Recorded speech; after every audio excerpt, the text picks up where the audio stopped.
So welcome to Chris Garcia, the Conservative American, and I am here with my friend Robert. He's the director over at Teen Challenge across the street, and they are just doing wonderful, wonderful work. He hasn't been with me in a couple of weeks. Robert, what's been going on, brother?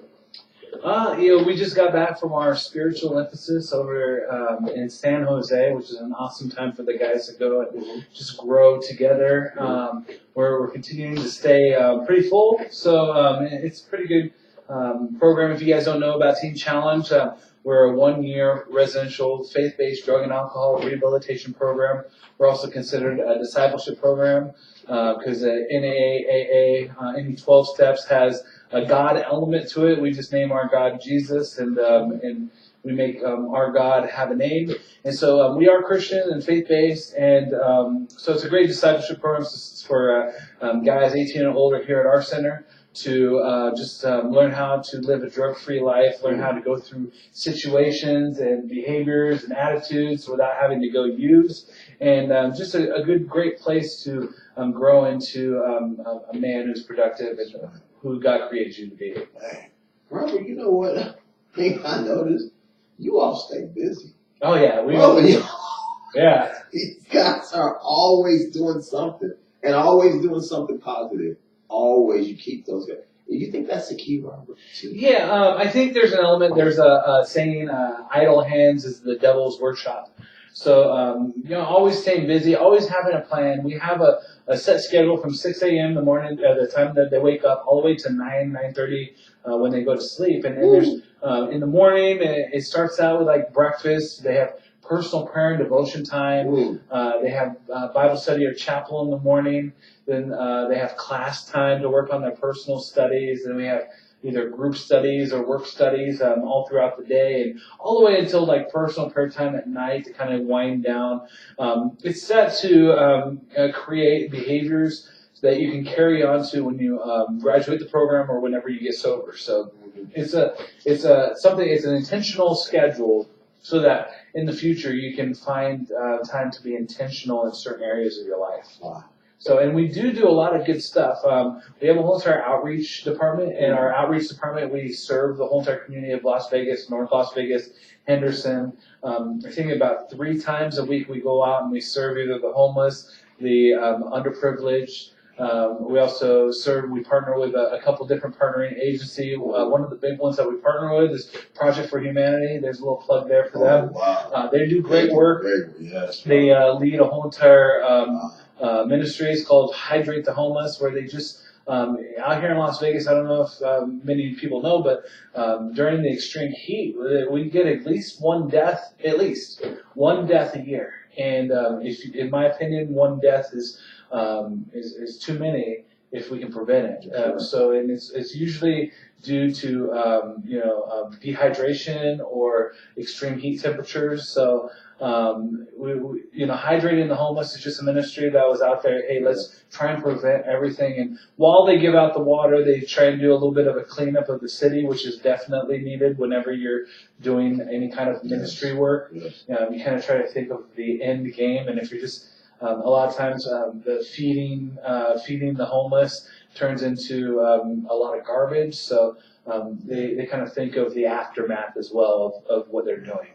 Yeah, for those of you who either haven't visited or haven't never lived in Las Vegas, heat stroke is huge out here. Yeah, I suffer from heat stroke myself out here. It comes on quickly, and you can be down. I mean, immediately it can turn into a physical health problem, and your heart starts palpitating, too fast, and you can die. You can stroke out. A lot of things can happen to you. So that's really huge. People don't understand that. You have to stay hydrated in this city. That is very important. Very important, Rob. And not only the hydrate, like in Las Vegas, we're kind of unique to where in the summer we get the extreme heats, but in the winter we get the freezes, which are the extreme colds. And they're for the homeless. Here in Las Vegas, there's a huge homeless population. If you don't know, it's not just the Strip. Yes. And a lot of the homelessness is due to drug addiction or mental health. So that's why we have a big heart for it. But because there's a lot of homeless, there is a lot of risk, and there is a lot of danger during the extreme heats and extreme colds. So that's why during the winter we hand out blankets and we try and get everyone warm, and during the summer keep them hydrated. Try and get them out of the heat and stuff. Yes, absolutely. I just want to give a quick shout out to one of our sponsors, Ogden Market, right on the corner of 9th and Oregon. It is a fabulous family business grocery store. They have some of the loosest slots in town. 2 blocks from the absolutely world famous El Cortez, right on 9th and Ogden Market. They have all the groceries and you could possibly want. The store is always full of groceries. It's a family-run business for 30 years. They have been serving downtown Las Vegas. Tremendous business. I know the owner personally myself, and let me tell you something. They always try and help out the community. They have always been there for the community.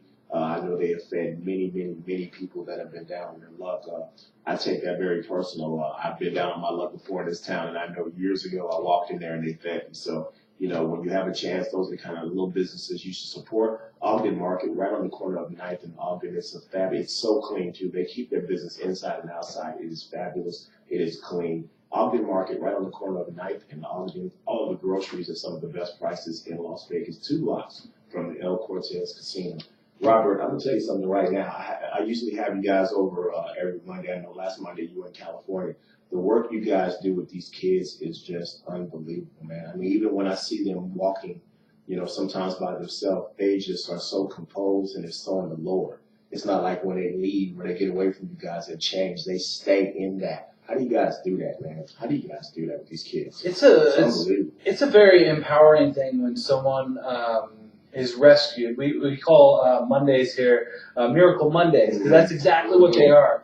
I'm a miracle. Chris is a miracle. We're all miracles. And so whenever you get together and you talk about God working, God performing miracles, mighty things happen. And the house across the street is just a house of miracles. We bring people in. I can tell you time after time, story after story. But what happens is generally God brings these people to us. He transforms them. It's something that, all we do, I continue to say this, that our job as staff and directors of the center is to provide an atmosphere for God to work. And God does the change. God does the miracle. There's no voodoo, there's no magic that we do. All we do is we present an atmosphere for God to work. And that includes prayer, that includes Bible study, that includes meetings and talking about stuff, discipleship, walking people through certain situations and areas in their lives. And I'm telling you, the Bible is a crazy cool thing. If you've never read the Bible, I encourage you to hear a couple of the stats. The Bible is the #1 best-selling book of all time. That's right. The Bible is By far. It is a historical artifact. It has never been debunked. It has never been proven with errors. It has had hundreds of manuscripts that have backed up the original text. I encourage you. There's been many pastors. Lee Strobel is one of the newest, one of the most famous people who wanted to prove God and the Bible wrong and ended up being a Christian and then wrote books like The Case for Christ and ended up saying, hey, it's beyond a shadow of a doubt that this book, this story, this religion, whatever you want to call it, is real, that Jesus did come down. He lived a perfect life. He died on the cross. He was buried in a tomb, and he rose again 3 days later. Everybody across the board, whether you call yourself an American or not, we represent everything that I had just said by the 2 holidays, Christmas and Easter. Christmas is representing that we celebrate God coming, where we talk about God so loved the world that He gave His only Son. That's what happened on Christmas, and so it's not just about a jolly fat guy. And then Easter is not all about a fuzzy white bunny. You have to call me Nick. Well, I could probably play Santa here soon, but. And it's not, and Easter's not about a bunny and decorating eggs. Easter is about the resurrection of Jesus. And I'm telling you, you cannot debate a man who literally time is revolved around his birth. Like I could, if I was holding the mic, I would drop it because Jesus, like A.D. and B.C. I mean, that's right. How do you like? Okay, Just drop the mic. time stands on this gentleman that we worship. I get too passionate sometimes, but so all we do is this Bible is what we base our life on, is what we go to. So it's not the 12 steps, or this is not the Robert's recovery solution. You know, we always resort to a different manual. We always go back to the Bible. Mm-hmm. So if guys are struggling with drugs and alcohol, it's like, why? Let's take a look at your life. Let's bring it back to what the Bible says. So, you know, are you angry? Why are you angry? This is what the Bible tells us about angry. You know, how to be angry. Drugs, alcohol. You know, believe it or not, the Bible tells you about these certain situations and about these topics that you just have to, you know, unpack it and unravel it. And so we just try to give wise counsel. We try to, you know, disciple these men. We try and God does the change. I say, the Bible, it talks about how it's sharper than any double-edged sword, that it pierces the bone and marrow and it's right into the heart. It talks about the Bible is useful for teaching, correcting, rebuking, and training the man of righteousness for every good work. So that is what we use and base our whole entire program around. And God does crazy miracles with His Word. Wow. Yeah. It's amazing that you said that, because I've watched many shows on scientists that pick stories out of the Bible and they say, we're going to debunk this, or we're going to go and we're going to prove. And I've watched many shows over the years where they're like, oh my God, we found the ark, or we found this, that ark was actually built. That, you know what I'm saying? Those stories, those people were not crazy. I tell people, do you think they were just writing for nothing? They were writing what they were seeing. Yeah. You know, today we use technology. Back then they used a pen, or they used a stone and a tap. That's what they used back then. Whether it was the Dead Sea Scroll or whatever it was, that's what they used to write the accounts of what was going on in their life at that time. These people were, like you said, have been backed up by many people. These things happen, Robert. And sometimes, like, you think about, the Bible is written by men and all this other stuff. It's like, if the Bible, if I were to write something similar to the Bible to lead people to follow this guy Jesus, well, I wouldn't make him die. I mean, it doesn't make sense. I wouldn't make all the stories in the Bible are flawed. I don't know if you understand this. They didn't live happily ever after. It didn't be like the fairy tales. It's nothing like that. You actually read history. The 12 disciples had brutal deaths. They were beheaded. They were crucified upside down. This guy named John, who wrote the book of Revelation and all that stuff. This guy, he was boiled. He was stoned. They eventually tried to kill him. Yeah, it's not a happy. Yeah. They ended up, giving up with killing him and put him on this island. That's right. They were stoned. I mean, I'm talking about stone, not like the legalized marijuana stone. It was like actual rock stones thrown at your head until you died. That's right. It was not glorious. It was not glamorous, and it doesn't make sense if someone's going to make a religion out of nothing. It would be perfect. It would be picture perfect without flaws. But the cool and awesome thing about the Bible is that it talks about it. It says it.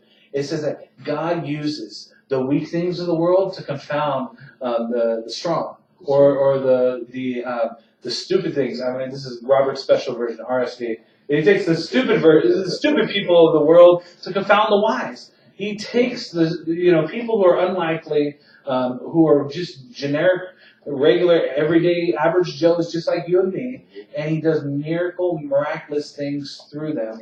And it makes us understand that it's him who's working and not us. There's a good saying that says God does not call the qualified, He qualifies the called.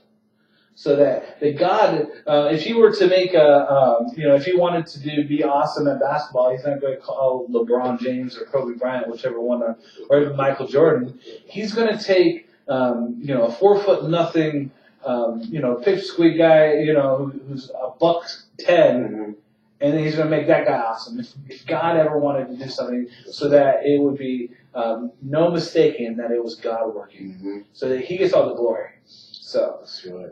we kind of hijacked this show to be a preaching session, but I love it, bro. I love it. I missed you last Monday. I'm telling you. Yeah. Tell me about what's coming up.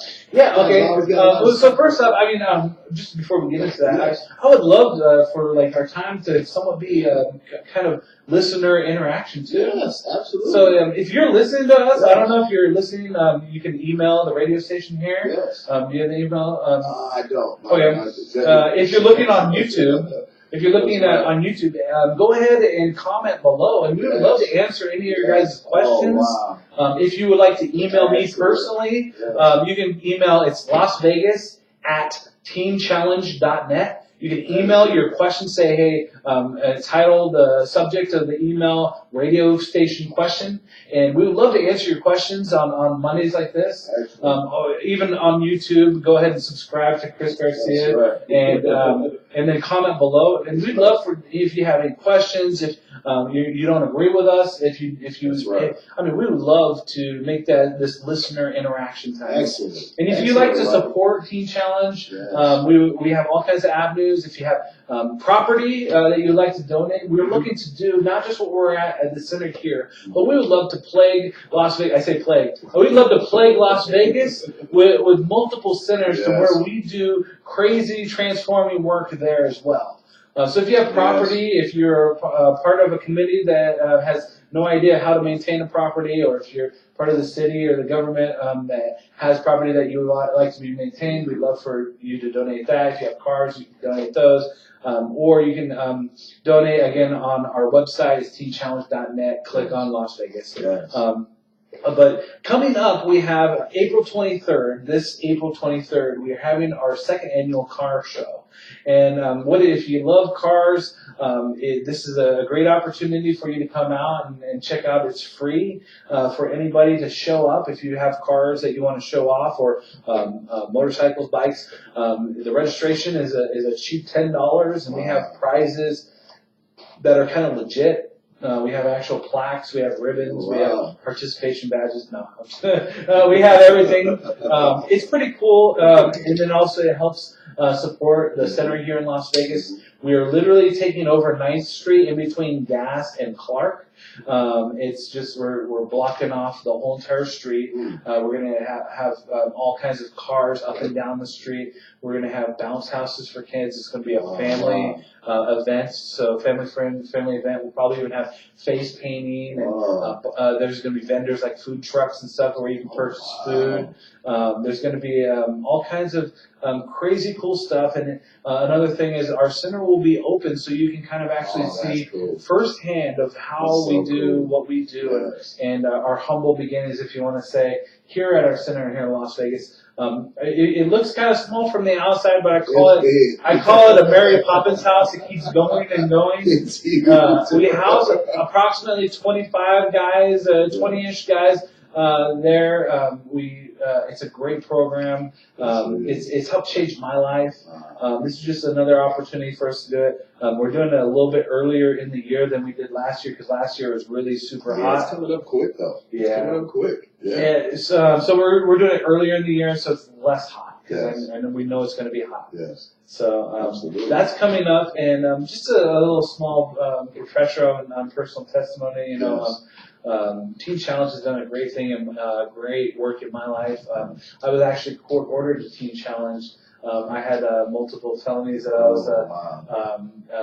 was charged with, and they court ordered me to Teen Challenge, and so I completed Teen Challenge.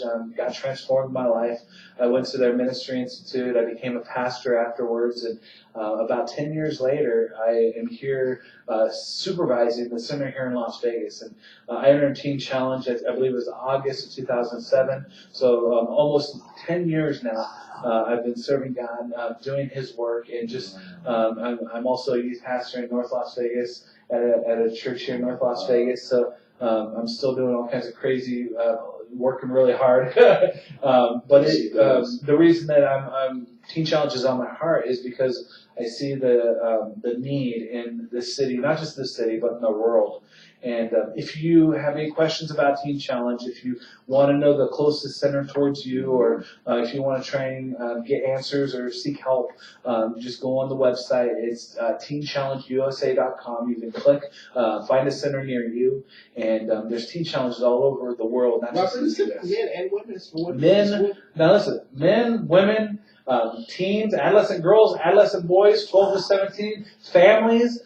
We have a center in San Jose that hosts whole families who are in addiction, and it's recovery. And I'm telling you, I say that we charge a whole bunch of money. I say that jokingly because our program is known to just take people in for free with clothes on your back. We're privately funded. That's why if you're listening, you have a boatload of money, we'd love for you to share some with us. That's right. To help support God and His kingdom and the ministry that we're doing and the good work that we're doing. But also, the funds and all that stuff will take care of itself.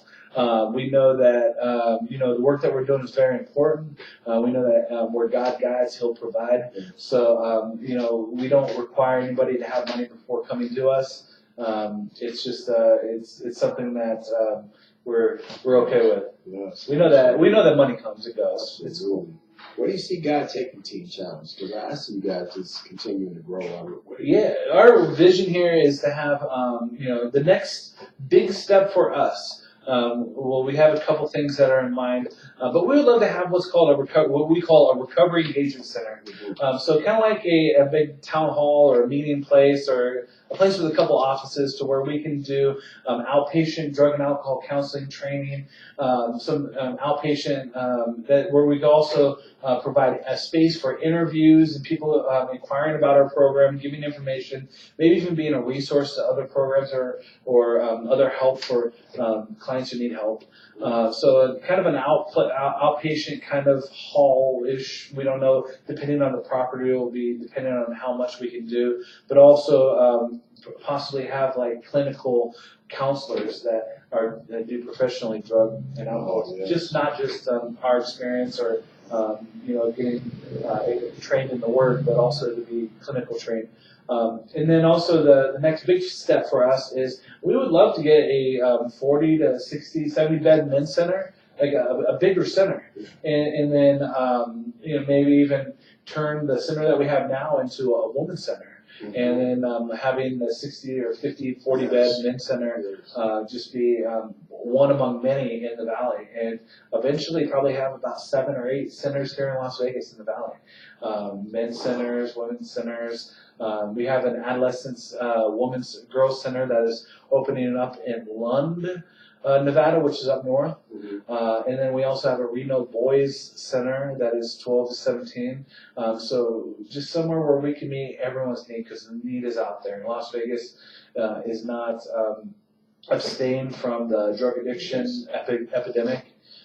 So there's a big need out there, and we'd love to help fill it and just help rescue more people from addiction. Yes, I know a friend of mine, Judge Cedric Kearns, who has done this for years. Man, he was impressed when he went over there and saw. Yeah, we would love to. I mean, I know our directors have met with him and sat in on a couple of his places. Another thing that we're not putting the plug too much in, but working closer with him as far as. One side that we haven't really glamorized or glorified with is we do have limited sober living environment opportunities.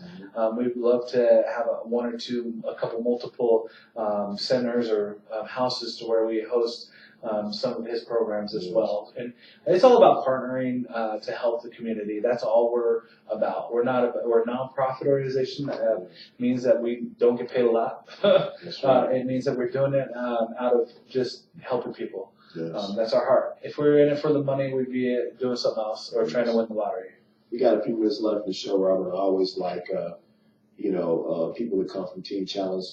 I know there's certain scriptures in the Bible that have special meaning to you, and you probably think about it every day or, all the time that help guide you. Share with the audience, some scriptures that you read all the time or that have just helped you change your life, right?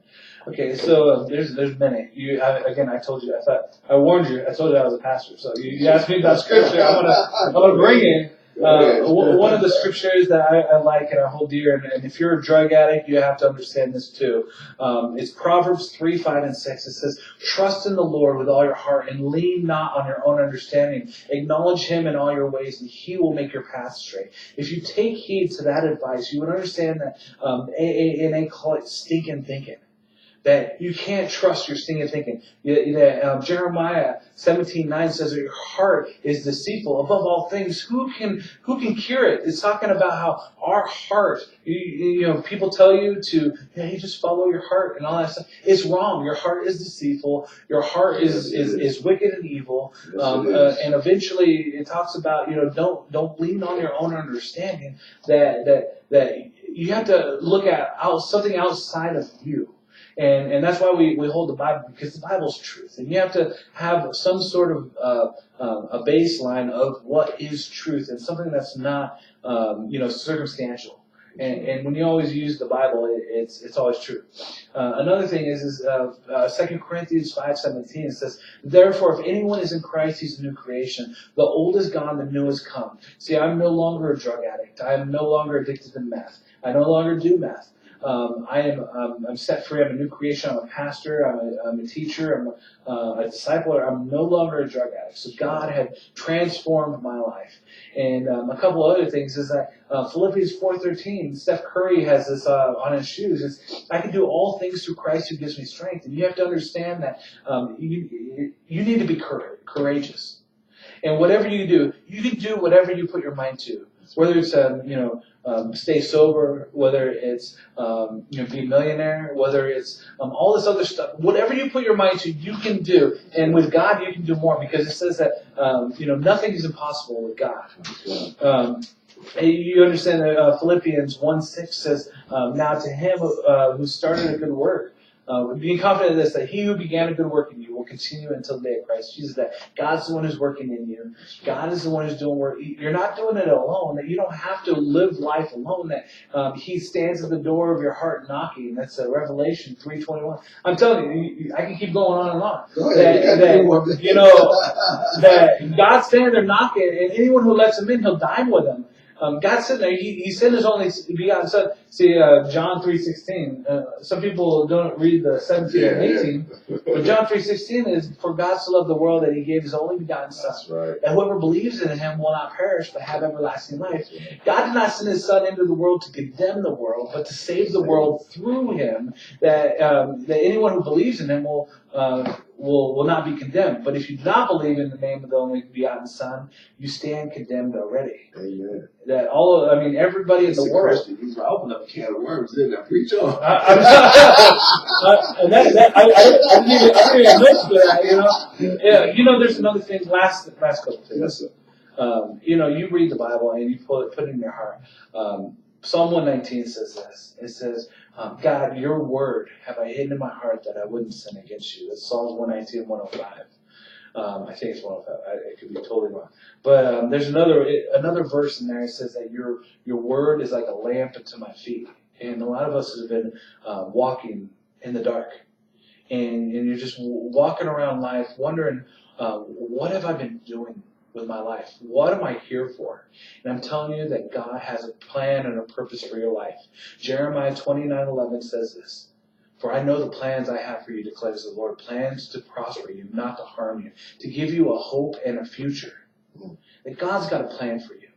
And a lot of people, the story of Jonah, who got swallowed by the whale. Right. The whole entire story of Jonah was that Jonah was running from God. Mm-hmm. And some of us need that whale to just swallow us up. That's right. And I'm telling you, if you're running from God right now, quit running. You'll understand that God has a good plan for you. That with Him, last thing, I guess John 10:10 says, it talks about the devil, but then it talks about Jesus. It says, the thief, talking about Satan, the thief comes to steal, kill, and destroy. But Jesus says, "But I have come so that you can have life, and life more abundantly." That God calls us for a life of abundance, and it's out there, it's waiting for you. Don't let the devil steal and punk you. That's right. Don't let him steal, kill, and destroy. That's right. And quit letting him punk you. and just drop to your knees. God is there. He's been there the whole time. He's waiting for you. He's knocking on your door of your heart. He's waiting for you. Hey, that's what I'm talking about. Did that wake y'all up on Monday? Amen. Can I hear amen? Amen. That's right. This is my friend Robert. Didn't I tell you what a great. He remade this. Miracle Monday. We had him on Friday. He said, Chris, what do you think about Monday? Miracle Mondays, yeah. Wow, that was a brilliant idea. And I'm telling you, another brilliant idea he came up with is absolutely right. Not just subscribe to Chris Garcia, Conservative American, but give feedback. Be interactive, like he said. You know my number. You can hit me up on Facebook. Let us know what you think about Team Challenge. Let us know about what we're talking about. If you agree, disagree, have any questions, be interactive. Be part of Miracle Mondays. Let's make it bigger and bigger and bigger. We need your feedback. Robert, my friend, thank you so much. God bless you, brother, for being on. And that's why, we all have to remake ourselves in Christ. I remade myself years ago. Chris Garcia, the Conservative American. Conservative to me means common sense. Common sense means to me was giving my life up to God. It made it so much easier. It was just using my head, common sense. So that's what you should do. Remake yourself out there today. If you haven't, give your life to God, give your life to Christ. Your life will be so much easier if you do it and run so much better, doesn't it? It takes all that pressure off of you. Thank you so much for watching Miracle Mondays with Robert. I'm telling you, and he's right. Donate if you have property, if you have vehicles, if you God has blessed you abundantly with money. Donate. These guys are doing incredible work with people out here, men and women, young and old. These are the kind of situations you should donate your time and money to. Don't just give it to casinos all the time. They have enough money. These are the kind of foundations that you need to donate. Thank you so much for watching. God bless America. God bless our troops. And trust me, Godspeed to Donald Trump. Our president needs it. He's in a fight right now. Thank you so much.